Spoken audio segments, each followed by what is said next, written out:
Hello and welcome to this video, the first in IOSH's Health and Safety Fundamentals series. I'm Duncan Spencer, Head of Advice and Practice at IOSH.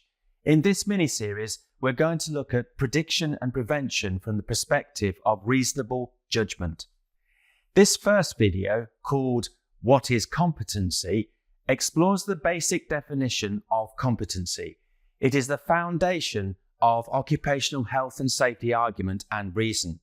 It is the basis for influencing and persuading others, which is a fundamental requirement for any occupational health and safety professional. It is widely accepted that a person's competency is a combination of their knowledge, experience, and skill. Knowledge can be gained through education, learning about the subject by attending a course, reading a book, or watching a YouTube video. It builds knowledge. Training is a form of education. It is a little more specific, for example, training to develop a skill like the use of a welder or to follow a safe system of work. Both education and training builds knowledge. Skill. Skill is the evolving ability of a person to do a task. An apprentice practices their skill before they become proficient at it and able to act independently.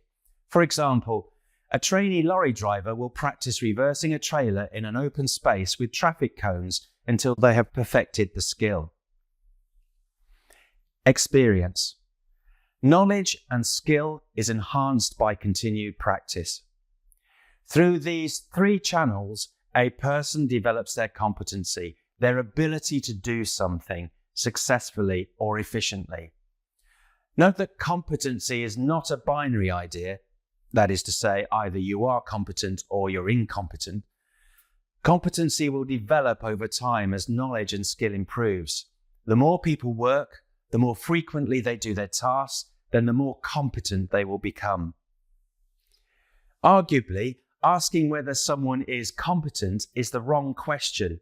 It suggests that either you are or you're not.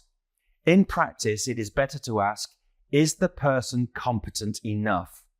By benchmarking with other similar people, it provides an indication that they had at least the minimum competency required, if not better. One of the more recognized ways of benchmarking minimum competency is to pass an exam in a formally recognized and relevant qualification or achieving a membership grade in a relevant professional body. So, competency isn't a static or binary concept. Consider a new employee joining a new organization. The application and interview stages are designed to ensure that they have at least the right level of technical competency and transferable skills. But what do they know of the culture of the organization they are joining, the strengths and weaknesses of their new colleagues, the processes they will have to follow, and what can go wrong with them? Or the detail of the projects that they will be involved with? Not a great deal. So they build up this knowledge during their induction program. When they finish their induction program, when they can be trusted to deliver their role with less supervision, they continue to build their experience and therefore their competency in role. Why do we need to continue to improve our competency? The world is not a static place. It is in a continued state of change. New challenges present themselves. People develop new understandings and ways of doing things. We also can learn from when things go wrong. This links to the legal concept of date of knowledge. It is the legal test that ascertains when a fact became common knowledge and therefore, arguably, a person should have known about it. Such arguments underpin why it is important for the occupational safety and health practitioner, why they must engage in continued professional development. So if you were required to prove your competency, how would you do it? If you had to prove your competency, you might deliver the following claims. Firstly, by claiming you are appropriately qualified, you have the minimum understanding of the subject. Secondly, that you have been recognized at an appropriate member grade of a professional body. This will benchmark you against your practicing peers.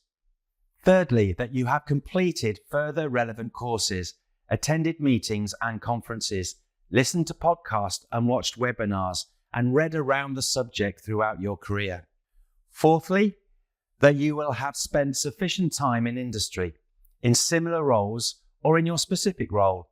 And lastly, any other claims that substantiate your claims of competency, for example, external recognition, membership of peer groups.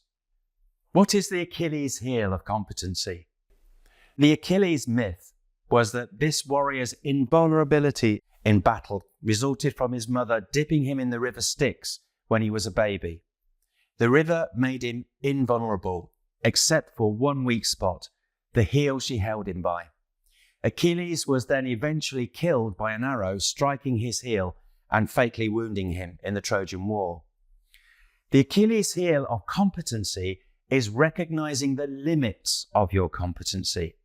Competency improves with each piece of education received when skills are practiced or through the gaining of daily experience. Nonetheless, sometimes we are faced with things where our knowledge, skill, or experience are insufficient.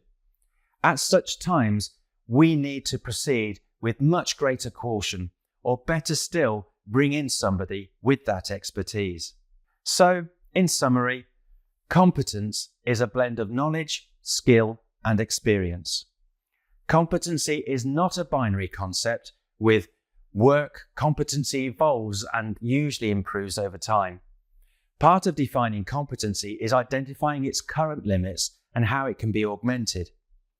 In our next video, we will cover how we use competency as a basis for making reasonable judgments.